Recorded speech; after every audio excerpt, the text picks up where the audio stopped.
ഇന്ന് നമുക്ക് north Indian style mutton കറി എങ്ങനെ ഉണ്ടാക്കുന്നത് നോക്കാം. അതിന് നമുക്ക് ആവശ്യമായിട്ടുള്ള സാധനങ്ങൾ: 1/2 കിലോ മട്ടൻ, സവാള, 2 തക്കാളി, 2 വറ്റൽമുളക്, പച്ചമുളക്, ഇഞ്ചി ഒരു കഷ്ണം, ഒരു ചെറിയ കുടം വെളുത്തുള്ളി, ശകലം കുരുമുളക്, കറുവപ്പട്ട ഇലയാണ്, ഇത് കറുവപ്പട്ടയാണ്, ഏലക്ക ചെറുത്, വലിയ ഏലക്ക, 2 ഗ്രാമ്പു, ശകലം മഞ്ഞൾപ്പൊടി, ശകലം ഗരം മസാലപ്പൊടി, ശകലം മല്ലിപ്പൊടി, പിന്നെ മീറ്റ് മസാല, ശകലം 1 സ്പൂണ് മുളക് പൊടി. നമുക്ക് പാചകത്തിലോട്ട് കിടക്കാം.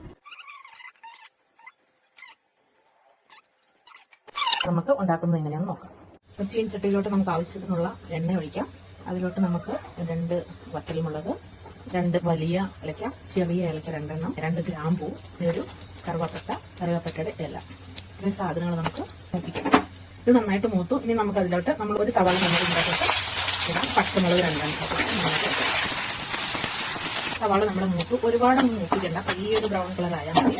ഇനി നമുക്ക് തീ കുറച്ച് വെച്ചിട്ട് അതിൻ്റെ തൊട്ട് നമ്മൾ എടുത്ത് വെച്ചിരിക്കുന്ന മസാലകളെല്ലാം കൂടെ ചേർത്ത് മൂപ്പിക്കാം. ഒന്ന് പച്ചമണം മാറുന്നോളം വരെ ഒന്ന് തീ കുറച്ച് വെച്ചൊന്ന് വഴറ്റണം.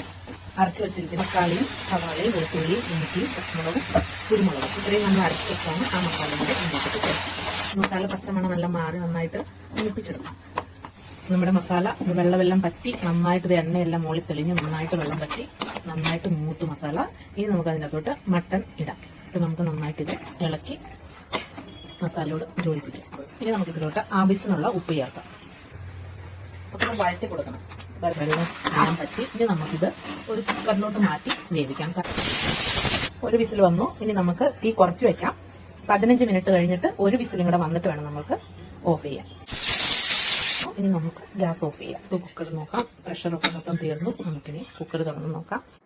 മട്ടണൊക്കെ ശരിക്കും വെന്തു. ചാറൊക്കെ നന്നായിട്ട് കുറുകി. മല്ലിയില ഓപ്ഷനിലാണ്. നിങ്ങൾക്ക് വേണമെങ്കിൽ മാത്രം നിങ്ങൾ ഇട്ടാൽ മതി. ഇല്ലെങ്കിൽ മല്ലിയില ഇഷ്ടമില്ലാത്തവർക്ക് ഇടേണ്ട ആവശ്യമില്ല. ചപ്പാത്തിയുടെ കൂടെ റൈസിന്റെ കൂടെ നമുക്ക് കഴിക്കാം.